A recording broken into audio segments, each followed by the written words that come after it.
Hello, my name is Mark Krikorian. I'm Executive Director of the Center for Immigration Studies. We're here to discuss a new book entitled America's Covert Border War, The Untold Story of the Nation's Battle to Prevent Jihadist Infiltration. This issue of possible terrorist infiltration across the southern border lends itself to a lot of misunderstanding and unhelpful comments. On the one hand, there's often exaggeration. A prayer rug was found in the Arizona desert, so that must mean, we're in danger. On the other hand, you hear from many people discounting this issue, that it's a fake issue, that it's made up. And after all, no buildings have blown up recently, so there must not be anything to it. What this new book and the rest of our discussion today from practitioners in this area is going to show is that this is a real issue and that there are real people, real problems, smugglers, smuggling networks from the Middle East and elsewhere overseas, bringing people to and across the Mexican border. So this is something that is urgently important to discuss and to place in proper context and proper scale. And I think we have a really outstanding panel today to talk about it. The author of the new book, America's Covert Border War, is Todd Bensman, and he'll be going first. He is a senior national security fellow here at the Center for Immigration Studies. Prior to that, for almost a decade, he was at the Texas Department of Public Safety's Intelligence and Counter-terrorism Division. And more than half of the southern border, this is obviously something that was quite relevant to the state government down there. Before that, Todd was a foreign correspondent in more than 24 countries, covering a whole variety of issues, wars and rumors of war and all the rest of it. The rest of our panel to respond to the book and to talk about their own direct experience, we have three other people, and I'll introduce them now, and then when their turn comes, I'll just turn the mic over to them. Our first respondent is James Dinkins, who is former Executive Associate Director of ICE HSI, Homeland Security Investigations, which is one of the two main divisions of ICE. Before that, he was Special Agent in Charge for ICE in the Washington office, and he'll be talking about the agency's counterterrorism activities in Latin America involving these smuggling networks, bringing what are called special interest aliens. In other words, people from countries where terrorism is a real problem in the Middle East and elsewhere through Mexico and into the United States. Our next speaker will be Norman Townsend. He's a retired now 30-year veteran of the Federal Bureau of Investigation. And he headed a unit during that time where they interrogated special interest aliens who were caught on the southern border to collect intelligence about the possible terrorism connections and also the various human smuggling networks that would bring people through this very long path to the Mexican border. And finally, Eddie Dolan recently retired from ICE's Office of Intelligence and Analysis and served for many years in Panama City, where he was the agency's regional attaché in Central America and was specifically involved in intelligence operations looking for terrorists among the other migrants in Central America and neutralizing that threat, hopefully. So we're going to start with Todd. After the other three speakers have their say, we'll take some questions, do some question and answer. So Todd, why don't you take it away? Okay. Well, thank you, Mark, and thank you to CIS for supporting my book and this panel. Thank you to the panelists as well for coming on, because these guys are real actual operators in the Homeland Security field of what we're talking about, the threat that is being confronted. I'll also mention that Eddie Dolan is with HSI, not ICE, and we'll be happy to get to him soon. I wanted to start with the book's genesis, kind of where this came from. You mentioned it a little bit earlier that this whole idea of terrorist infiltration, that terrorists coming over the southern border, is a highly contentious issue. It falls right on the culture war divide. Every time it's mentioned, the partisan knives come out, and very often the result is not pretty.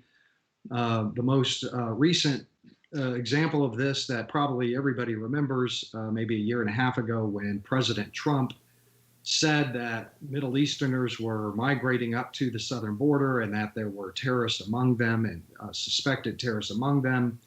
And what we saw was a tremendous, like an epic pushback on that from the media, fact check after fact check after fact check, where I think the general public was not well served by any of that, because in the end, I think that the general public and lawmakers and people who need to know about this their knowledge didn't advance any at all. And so the book really, main purpose of the book is to,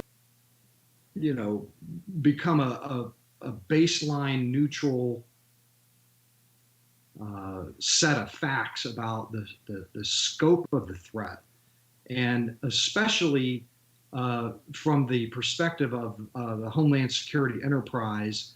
The book really takes a view of this threat issue through their eyes, which has always been missing, not partisan eyes, and through their eyes. And for that reason, I'm really grateful to have this panel, because these are people who actually work this threat issue. Okay.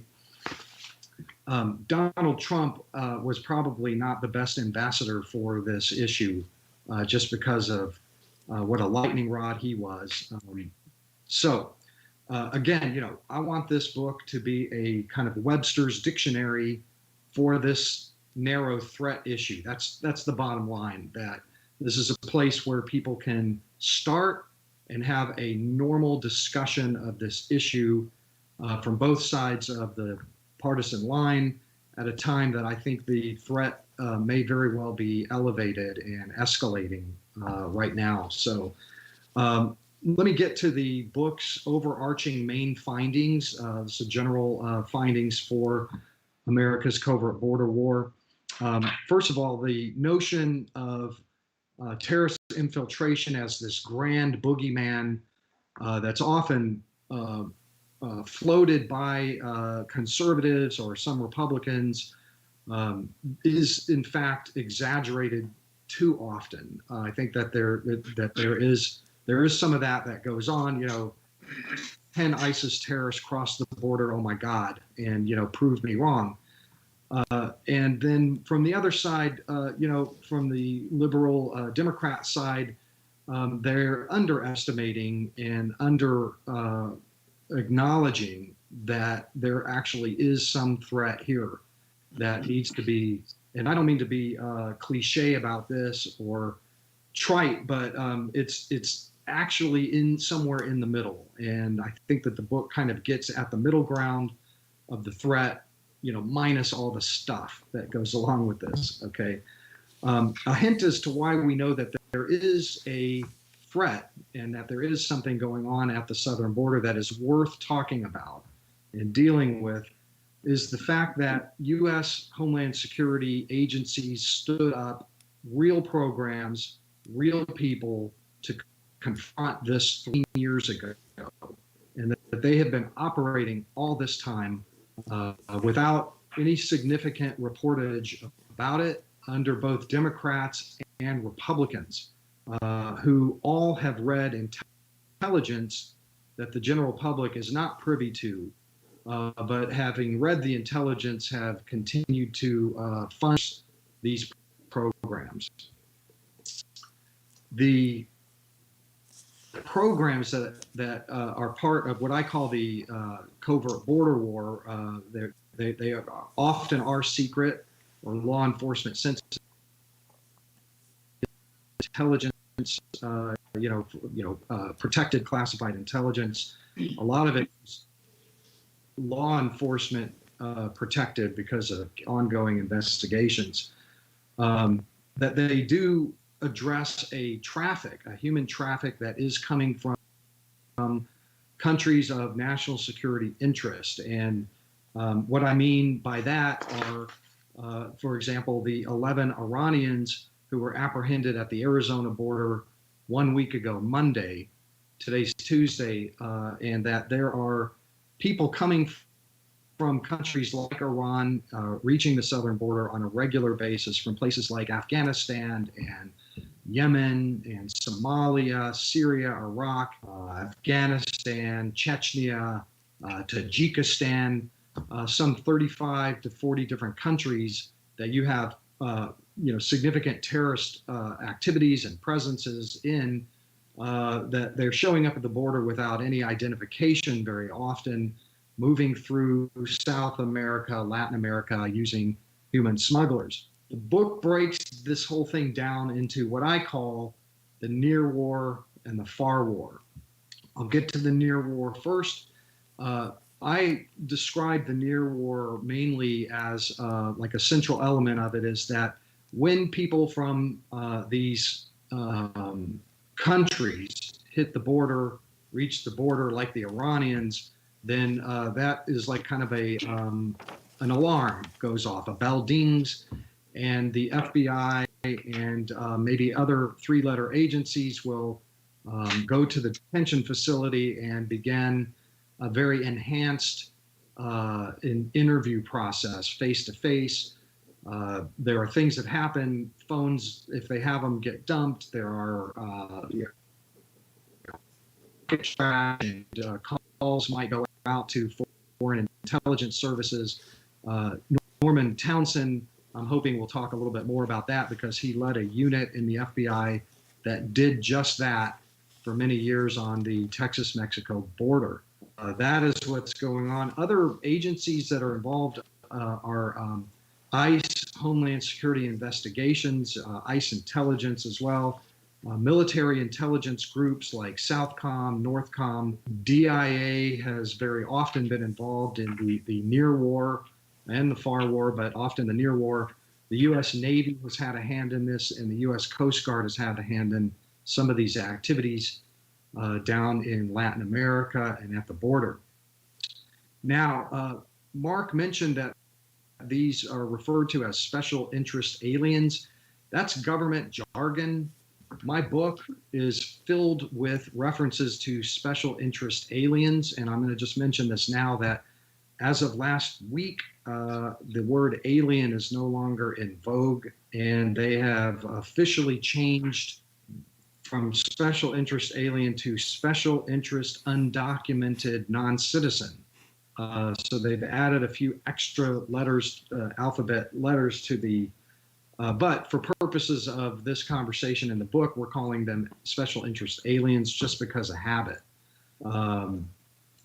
The Iranians that I talked to, very likely what's been happening, I don't know this, I haven't talked to anybody, but from the reporting in the book, what's probably happening there is for the last week, the FBI and at least ICE office, or their intelligence officers are interviewing and interrogating and doing the investigation that I talk about in the book, that Norman will talk about as well, to just determine that they're not spies from Iran, that they're not maybe an operative. Right now, things are sensitive because the Iranians have promised retaliation for the assassination of Al-Quds General Soleimani. That's in the back of people's minds. The likelihood that these are bad guys is probably fairly low, but these are people, are Homeland Security people who occupy the near war have to at least rule that out. And also, it could be that maybe one or two of them are abdicators from the military or from some kind of, administrative, department in the government there that might be useful to the United States. So The near war is very active right now on these 11 Iranians, as well as many other special interest aliens or special interest undocumented non-citizens. Okay, the far war, this happens in Mexico and Latin America, South America, Central America. This is a part of a what I describe as a layered defense, where our people, especially HSI, occupies the very tip of that spear. They are deployed throughout Latin America. I think the American public would be very surprised to know what they're doing down there. They units in a variety of the countries, allied countries down there, and they are hunting SIA smugglers who are a very unique kind of breed of smugglers, very wily, very difficult to get your hands on. And our HSI investigators are working throughout Latin America, hunting them down, very often successfully hunting them down. But obviously, like a few months ago, HSI and the Brazilians took out an Iranian human smuggling organization. And obviously, you know, we have more Iranians hit the border. So something still is going on down there. They need to probably finish up whatever they're doing. And the other James Dinkins will talk a little bit more about what HSI, what he knows about this counterterrorism operation, and it's been going on for years and years. And then in addition to that, the Homeland Security Enterprise has set up what I refer to as like a tripwires among our allied governments down there to be able to detect and track down before they get to the United States suspected jihadists, guys, women, men, terror watch. I'm already at 10 minutes. Okay. So that is something that Eddie Dolan, I think, will be able to discuss. And I also want to say that the book concludes primarily as one of its big conclusions that these cordons and programs are responsible for the lack of terror attack from the southern border, in my opinion. And I think I'm not the only one who shares that. And I think that's an unheralded victory for us that we should know about. And I would mention also that the numbers are relatively small of these jihadists. They're not large numbers rushing over the border, but small numbers have very big consequences. We saw that in Europe. We saw that in the last migration crisis, mass migration, that ISIS sent at least several dozen of its operatives into the European theater, where they conducted the Paris attacks and the Brussels attacks, and have created catastrophe from one end of that continent to another that have continued to this day. And I don't see any end in sight to it, because they snuck in over the borders. It is a proof of concept there. Very small numbers compared to the total numbers that went in, and that they use this mass migration as camouflage, which brings us to the present. My issue with where we are today is twofold. One is that I believe that we are at the front end of another mass migration crisis on our southern border. This collapses our border control systems, and the covert border war that I talk about in the book gets compromised when all systems collapse and we're unable and incapable of maintaining the kind of actions and investigations and intelligence collection. I see that as happening at a very bad time right now. There are holes in the cordon. The border war is not perfect. And finally, I just want to note that this really is fundamentally a nonpartisan issue. Democrats have been interested in maintaining these programs. The most recent example of this would be under the Barack Obama administration, Jay Johnson, who was Secretary of DHS, in his final months, pushed a very significant rehabilitation and evaluation of the Covert Border War. He called it an SI plan to revamp everything that we're doing and get all the agencies in a collaborative and make sure they have everything that they need. That program never happened because the Trump administration came in. The number one recommendation in my book is in chapter 9, which is filled with recommendations, is to have Jay Johnson and his plan brought back. And I hope the Biden administration is listening to this, that he had a good program. He was a Democrat, and he was concerned about this issue. And so with that, I'll just pass the dais. I know I went a few minutes over. Thank you, Todd. And we're going to be taking questions later. If you want to submit a question, if you're watching this live, you submit it by email to MRT, as in Tom, MRT@CIS.org, or to our Twitter handle @CIS_org. And we'll try to get to as many questions as we can once the three speakers who are going to be reacting to the book have their say. So let's now move to James Dinkins. Jim? You're on. Yeah, thank you. And I kind of want to follow up on some of the things that Todd had mentioned, but also what's in the book itself. And that talks about, after 9/11, I think all of law enforcement and the mentality of the DHS enterprise, but really the law enforcement enterprise, pivoted from a reactionary state to a preventive mindset, right?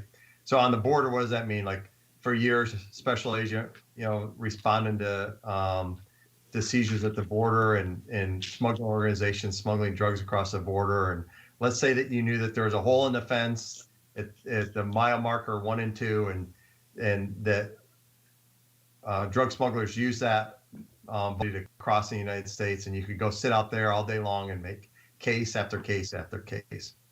After 9/11, that wasn't acceptable anymore, right? We had to find, if there was a hole in the fence, if there was a vulnerability that was being exploited, we had to bend that fence and prevent that and do as much preventive and as we were doing reactionary. And in that mindset is looking at the human smuggling. So HSI's, primary mission is in the lead in the United States is looking at human smuggling organizations. Human smuggling organizations are very different than other criminal organizations, say cartels, drug cartels, who actually are very territorial and they fight amongst each other versus sharing with each other. And that's what you see when we really did a deep dive of all the smuggling organizations, the intelligence that we had about smuggling organizations, is you find that they're more of decentralized organizations that will share resources amongst each other. So if somebody has a really good transportation versus a vessel, they might help out 5 other smuggling organizations with the movement of people by vessel. If they have a way into a country, to maybe it's a loophole or it's a vulnerability that they can exploit, or maybe through corruption, they'll use those services for multiple other organizations. And so it's this network of decentralized organizations all working together to move human cargo from from everywhere from one continent to the next continent, ultimately with the goal of getting to the United States. So what we did is really sat down and looked at, well, if you can't just take out a single organization, how can you make an impact and address those threats before they get to the U.S. border? And we did that by looking at the pathways that these organizations were using. Why did they leave the Horn of Africa and end up someplace in Latin America? Why is that? And was it because there was a weakness in maybe a visa control? Maybe there was maybe it was corruption that they're exploiting a corrupt official. But we looked at how those pathways actually traveled from the globe through and ultimately up through the southwest border. And then after identifying those pathways, then we looked at and we kind of racked and stacked those organizations that we were going to go after based on the risks that they posed, the national security and public safety risks that they posed. And that, what does that mean? That means like, all right, well, a lot of organizations, as we all know, when they're smuggling individuals, is they put those individuals or human cargo at great risk. We've seen it where we've had trailer loads of victims who have died from the heat and suffering because they were locked in the back of a tractor trailer as they are crossing the desert. Where they said subjecting them through, through miles and miles of hiking without any provisions through a desert themselves on foot. Or was the cargo themselves coming from an area that could pose a national security threat, and that these organizations they did not have the same level of admission and consciousness that they were worried about the cargo themselves. And if the person that they may be, doing business for today was somebody fleeing in a depressed area, but tomorrow amongst that group was actually somebody who wanted to come here and do us harm, and they were trying to be kind of the needle in the haystack. And as Todd was mentioning, is a lot of people come to this country, and 99% of the people come to this country to live the American dream. But it doesn't mean you close your eyes to the fact is amongst those are people that want to do us harm. And we know that. So to come up with a strategy is what we did, is push our borders out, work with our foreign partners to say, this is why you're seeing the pathway of illegal smuggling coming through your country, and stiffen those controls, mitigate those risks so that they could no longer exploit that area. And then also at the same time is so we could collect as much intelligence about what truly was the intent of the people being brought through that pathway and ultimately into the United States with a goal to get to the United States. That's why I think a lot of the interviews were so important, is they weren't necessarily focusing on to determine if the individual apprehended was a threat themselves, but also what intelligence did they have about the pathway and the ways that they were coming in. Also the foreign country, let's say it was in Syria, during a great part of the time, intelligence about what ISIS was doing when it was unfolding in the beginning was critical information for law enforcement.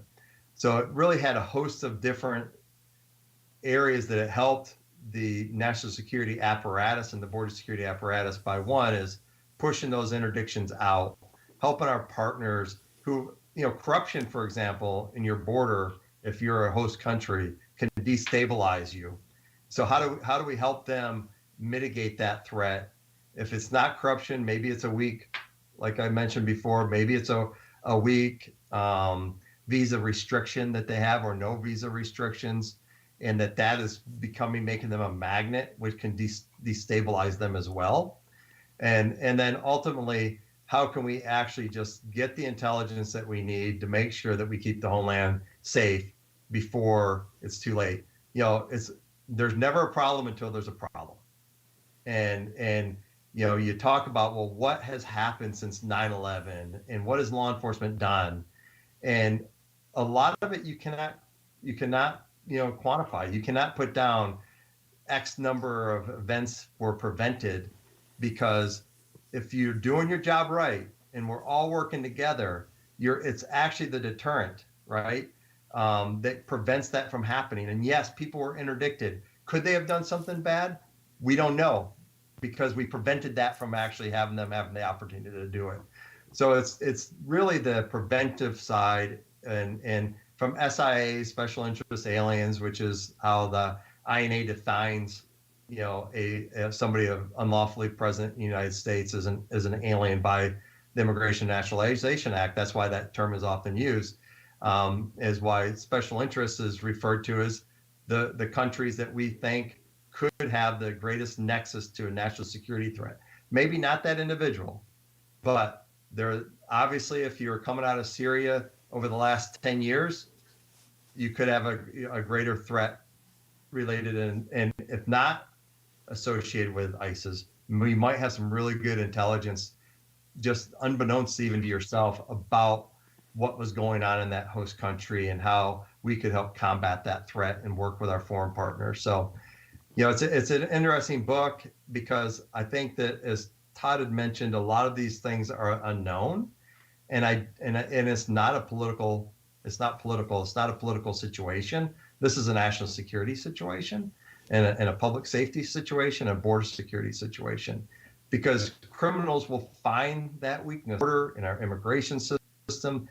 They will find that area to exploit, and they will take advantage of it. And they educate people, and they talk to each other about how to take advantage of it.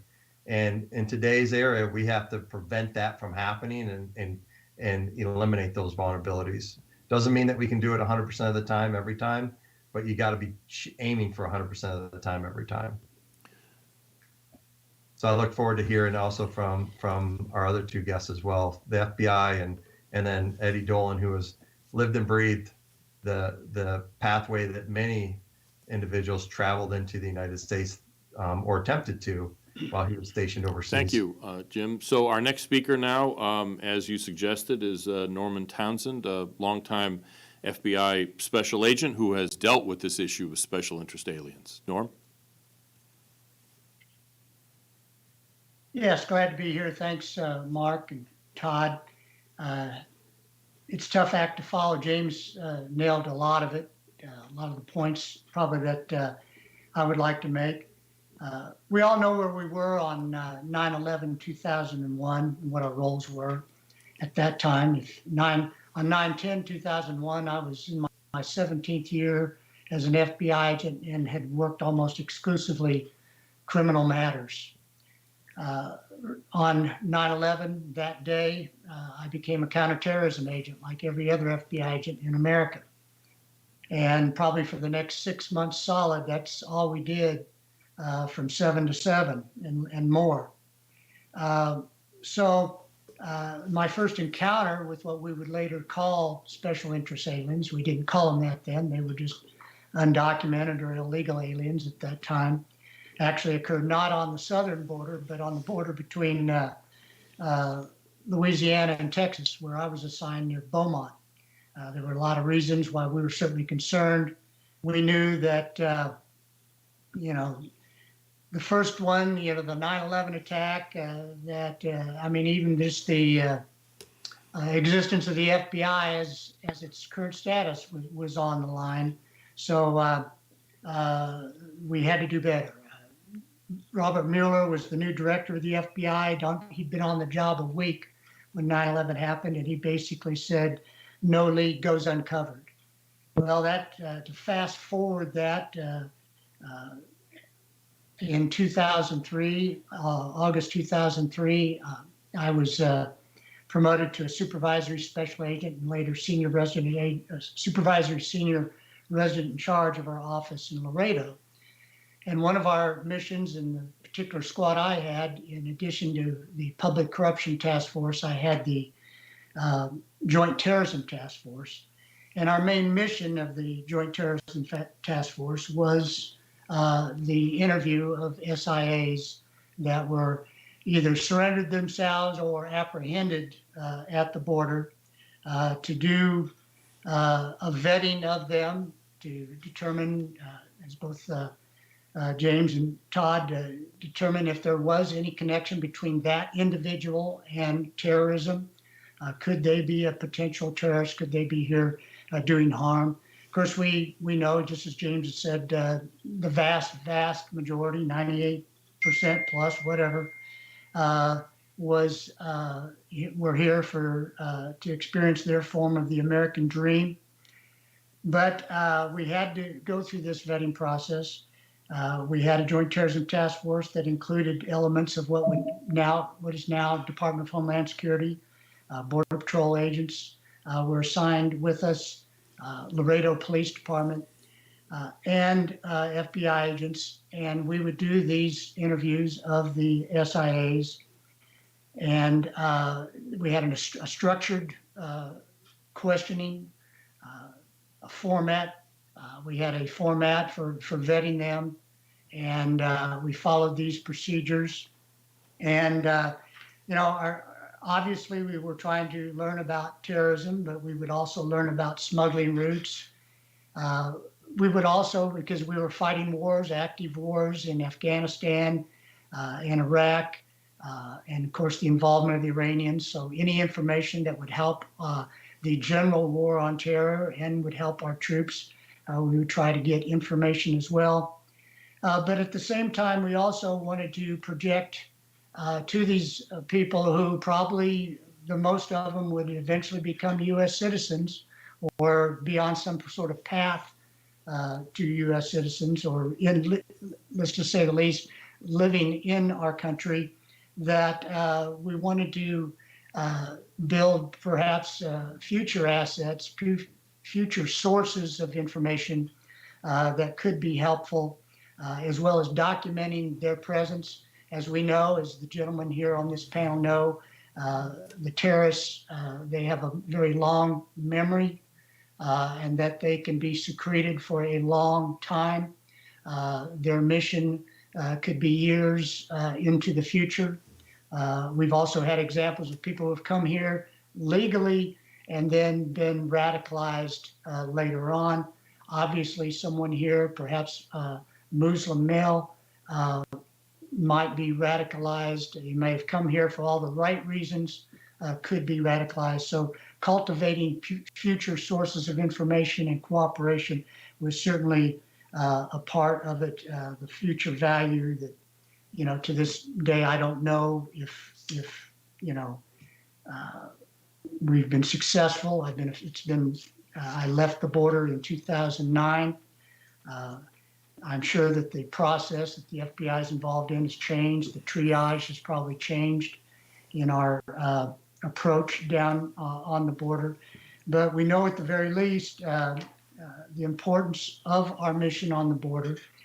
And as the gentlemen have already alluded to, because of the government that we have in Mexico, because of the fact that they have ceded their border security basically to the cartels, that it's even more important that our mission has to be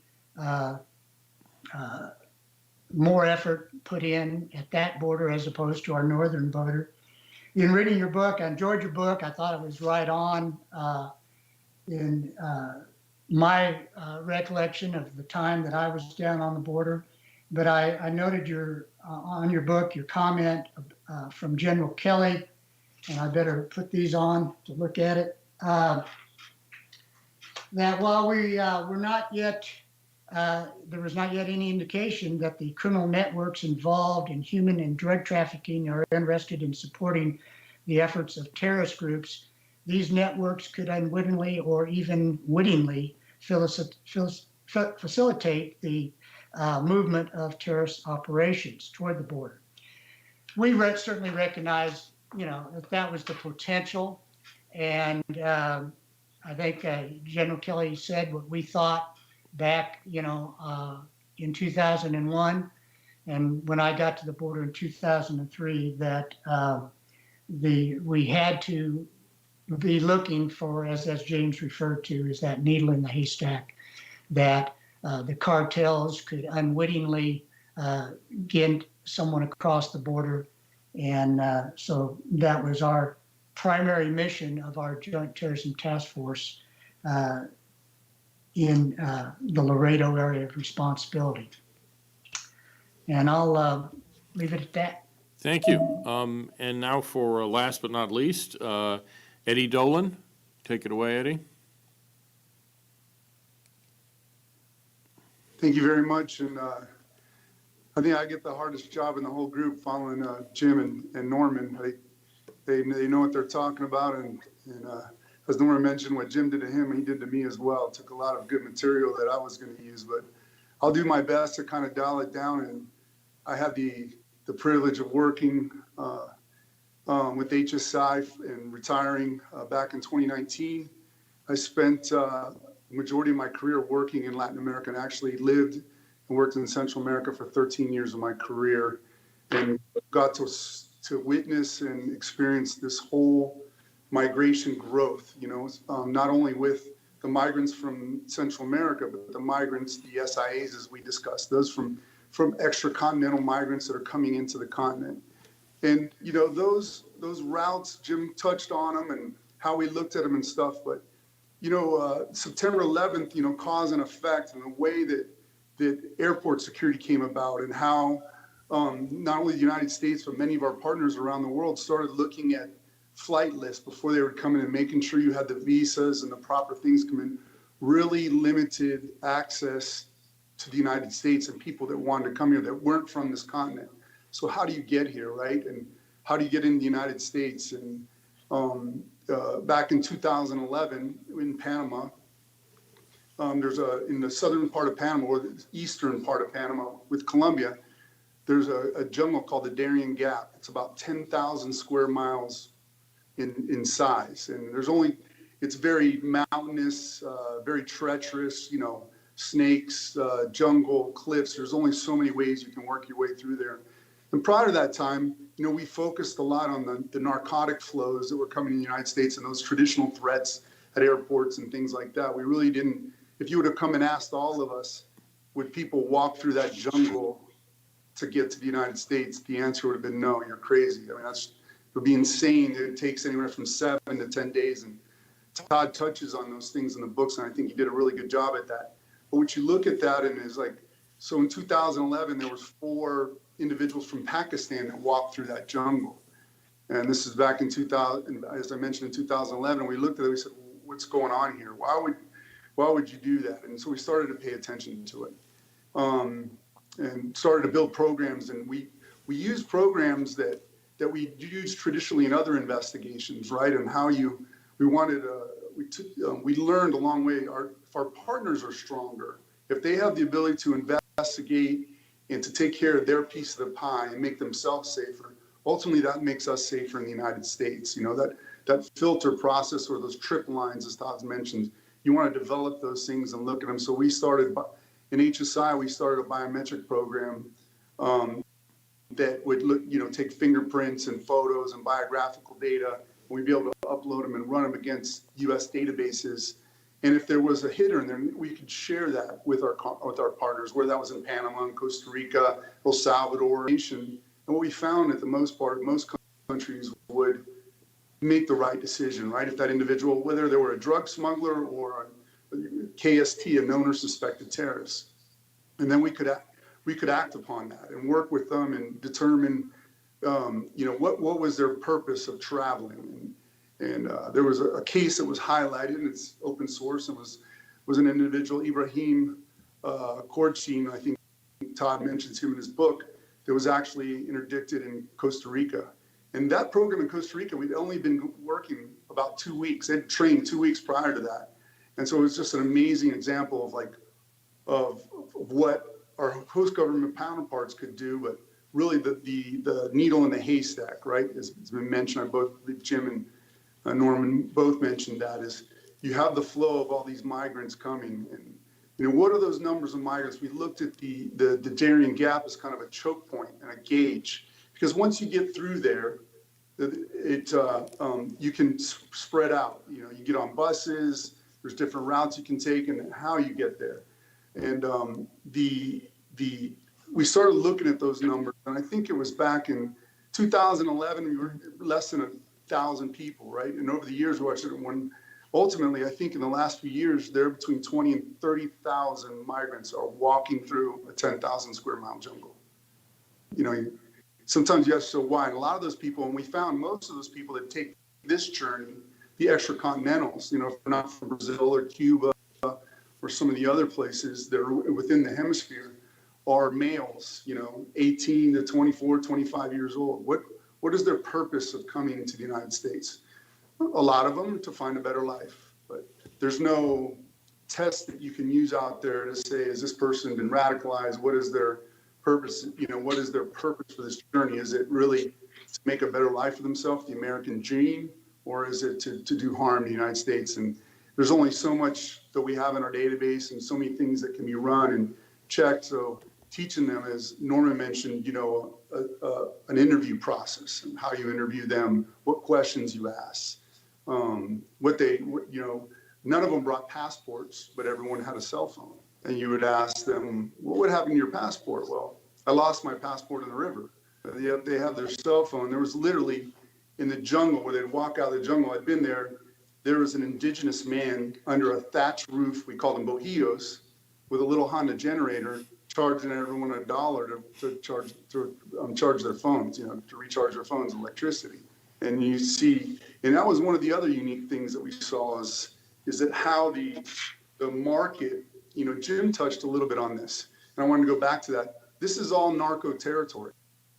And what we found was for years, we all said a drug dealer would not move a terrorist because it's bad for business.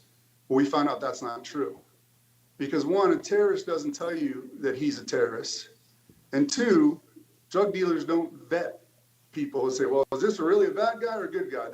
All they care about is, moving people. So what the narcos would do is they would charge a tax. And the actual human smuggling organizations were very disconnected. Like Jim did a great job of explaining that, and how you'd have a bus driver and everyone else is involved, almost an informal process. We even found the indigenous people were setting up we call them bed and breakfasts in the jungle, but it's not a bed and breakfast that any of you would think about going to, taking a family member to. It was just a place where you could get out from in the rain and they'd have some rice and cook, you pay a fee, there's a stopping point, and you move on your way. But the narcos would change tactics. We actually had there was a big cartel that worked the Caribbean side of Colombia, and some migrants people started offering boat services. It's a lot quicker to take a boat from Turbo, Colombia, and come around to the north coast of Panama than do that treacherous walk. If you had a little bit more money, you could coordinate, you could do it. And some deaths occurred with some migrants, and then the narcos shut that off to moving migrants through because it brought unwanted attention to that area. So they actually used the migrant flows to, help them in their drug business. And so we saw all these things, and as they move up into Central America, and they mix into the regular migrant flows. You looked at it and said, what are the similarities, right? The routes are similar. The differences are they don't speak the language. They're could be coming possibly for different reasons. And those trying to identify those on the way and do those trigger points as they move up. One of the amazing things that we saw that the coyotes got to do, they actually used the governments to move migrants. So I'll wrap up real quick. And the amazing thing is that, for example, you come out of the Darien, you've got jungle foot, you've got bug bites, you've hurt yourself. So the coyotes would have the migrants turn themselves into the government, who would provide play, food, and shelter. They would do a process, release them, then you get on a bus and goes in there as well. Each one of the gun Panama called it controlled flows, but the actual coyotes were using the government to move the migrants up through the chain. I always call it the steps. Once you're in Mexico, you're on the back porch of the United States, and Central America is basically the steps to the back porch. And it changes, and it was an amazing process to watch. The key is finding that needle in the haystack. Thank you. Thank you, Eddie. And we'll go to some questions now. We have several questions that actually relate to your last comment that everybody made about the needle in the haystack. In other words, there's a lot of illegal immigrants, and they're all illegal immigrants, and law enforcement has to deal with them, but the security aspect, the potential terrorist, is a needle in the haystack. And we got several questions from listeners about how does that challenge change? How is it harder when the haystack gets bigger? Because we're seeing a new border surge gaining strength at the border as more people are being let go, and the previous administration's policies are being rolled back. We're seeing a new flow of people. When the haystack's bigger, how does that complicate finding the needle? And we had them directed at a couple of people, but whoever wants to take it, go ahead. Maybe Todd, if you had any thoughts on it? You're muted, Todd. Sorry about that. I think I've expressed my opinion about that. I think it makes the activities that these operators are involved in normally very difficult, much more difficult to do. I know that, for example, the Biden administration over the weekend eliminated most of the ICE deportation activity, but left open this one exemption that it was for that they would still be there for deportation of terrorists or for national security related to terrorism. I haven't seen how that is going to be operationalized, but I'd like to hear what some of the panelists think about like this. When there is a big surge of mass migration, a mass surge at the border and through Latin America, how does that affect your ops? This is Jim. I'll mention one thing is I think that a lot of everybody might be getting a little ahead of ourselves, right? It's a new administration coming in. There's obviously, I think, a lot of the perception is from folks is that they have the ability to come on caravans and get in the United States, right? They have these abilities to. This is an opportunity now that that all of a sudden there's not going to be any control at the border and so forth. So I think it'll be interesting to see over time because this administration left. They're not oblivious to the national security and public safety threat that existed when they were here 4 years ago, right? It was on the forefront of their mind. So it'll be interesting to see over time of the reality versus the perception of a lot of this stuff is halting current practices so that they can put their own priorities in place. But what will be really interesting, I think, and that will be the long-term impact that we have. I think that we'll see that there'll be, you may be less inflammatory when you're talking about a group of people. I don't think the word alien, for example, was meant to be inflammatory. I think but at the same time, so let's call them whatever you want to call them. But it'll all come down to the how well the organizations are funded and the direction that they're given to do the work, and maybe through extraterritorial relationships and foreign relationships, maybe the stuff that Eddie was doing before he retired is even bolstered, right? Because if you don't get the caravan coming up to the southwest border, if you're working with your partners, that is never they never have the opportunity to go up the steps to get on your back porch.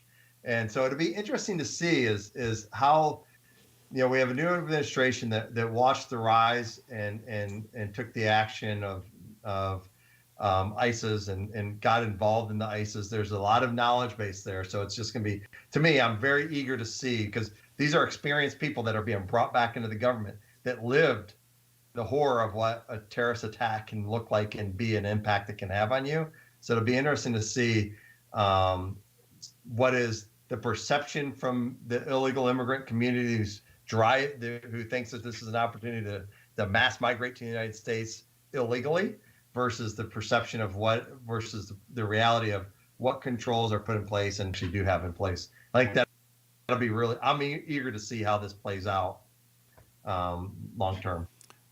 Eddie or Norm, any thoughts? If I could Yeah, I would just say the obvious answer to the question was yes. If the haystack gets bigger, finding the needle is harder. There's no doubt about it. You're going to have to streamline your triage. I remember when I was down on the border that we would get threats where a bomb threat had been called in at one of the international bridges. Well, what's that do? That backs everybody up for miles trying to get into the United States, pass through. So when after the all clear was given, no, there's no bomb, which we knew there wasn't going to be a bomb. Now we got to let everybody through. Well, that puts the pressure on the people at the border, at the checkpoints, to move the traffic faster. So maybe they're not scrutinizing quite as much, although I think they did a pretty darn good job. But anyway, in terms of the changes, not to be political, but I just counted down here, I served under 6 United States presidents, and it didn't, I can only think of one time under those 6, on one case, did I think it mattered who was president of the United States. I think the mission for the people that are down on the line, the gentleman you see here, that the mission for the most part was always the same. We took an oath to the Constitution, not to an administration, and I think preventing a terrorist act was certainly after 9/11, 2001 was a top priority. Eddie, any thoughts on that haystack issue? The bigger the haystack? Yes, I agree with both Norman and Jim, and 100% with everything they both said. And not to repeat it, but just to add to one point is that as a civilian now, I think back in my mind, all those, incredible, our sister agency CBP, our brethren at FBI, DEA, Department of State, all the intelligence agencies, all those individuals are still working there, doing their job to protect our country. And then you throw in the host government counterparts that I had the honor to work with for many years down in Central America. This was a priority for them. They recognized that this was a threat country to, the security of the region, and their families. So that's just things all to keep in mind when you look at this. We had a question from listener Patty about the costs. It obviously costs money even from Guatemala to get to the Texas border. But if you're coming from Central Asia or the Middle East, as Todd described in his book, or in his master's thesis, he called them ultra-marathoners of smuggling. It's a much longer distance. You have to fly. It costs a lot more. And so the question was, who's paying for that? How does that work? Where's the money come from? Any thoughts, Todd? Well, I've interviewed a lot of SIAs myself, migrants, both on the intel side and as a journalist down in Panama on the migrant trails in Syria and the rest. And the answer that I almost always get is that somebody's uncle sold a plot of land somewhere to raise the money. Very often you can't really get an answer, but I suspect that nobody in Bangladesh got $30,000 for their trip.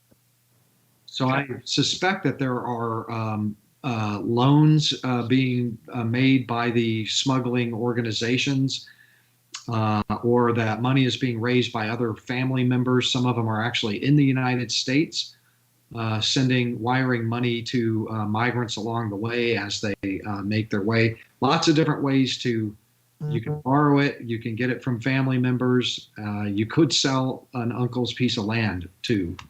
So we have a question from a reporter. It's sort of several parts, but let me just pull one part of it out, and this is for anybody. Is there anything the Biden administration isn't currently doing that it should be doing to deal with this issue of trying to locate terrorists coming across the border? I mean, in other words, and it's not even necessarily just about the Biden administration. In other words, what else should we be doing or could we be doing to address this issue? Anybody have any thoughts on that?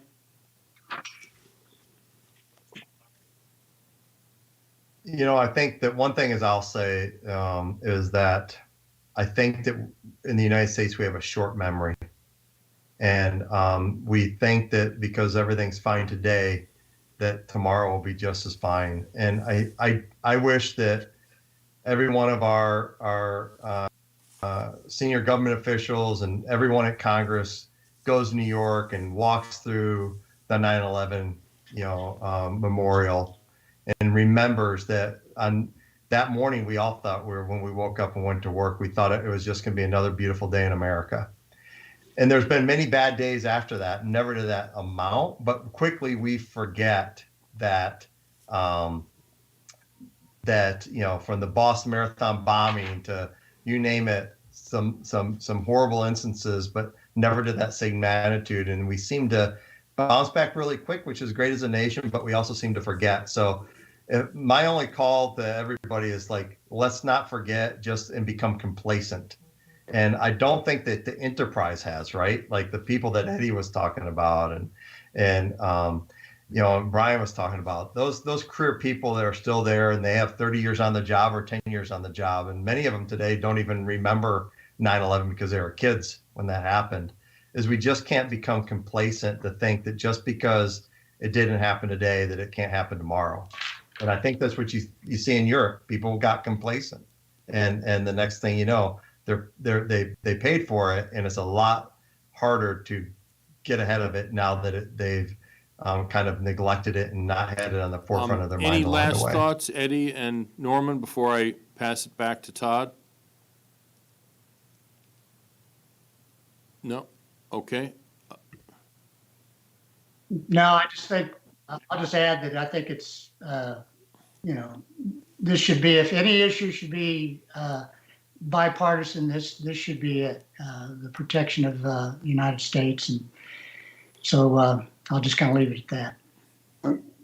And I'd just like to add that to a little bit the memorial up in New York is to take those opportunities to get out of DC and go speak to that CBP officer down on the line or that HSI or FBI agent that are actually doing the interviews, taking the opportunity to go visit some of those posts, those embassies where our State Department people and actually see they'll get the reality there. There won't be any politics when they go and they see that. What they'll get is a real snapshot of the situation and a better of understanding and probably help them, legislate a little better as well. Thank you. Todd, do you have any thoughts on that, specifically anything additional that should be done, and then any last thoughts in general? Well, there's a few things. One, maybe chief among those would be to pay attention to changes in our asylum system, that we should remember most of the terrorists that infiltrated the European borders abused that asylum system, made up fake names and fake stories, and got in the crisis.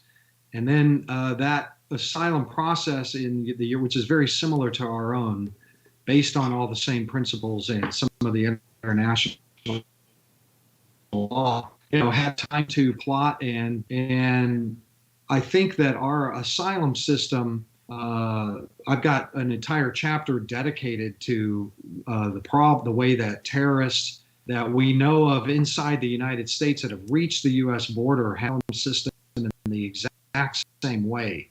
That we should, that there needs to be a lot of attention paid to the changes that are happening now, and to make sure that whatever changes are going to take place between the last administration and this one on asylum takes into account special interest aliens.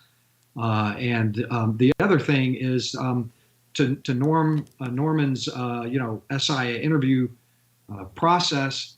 I know that they did start to triage after a while. The FBI was not doing it 24/7 to all SIAs.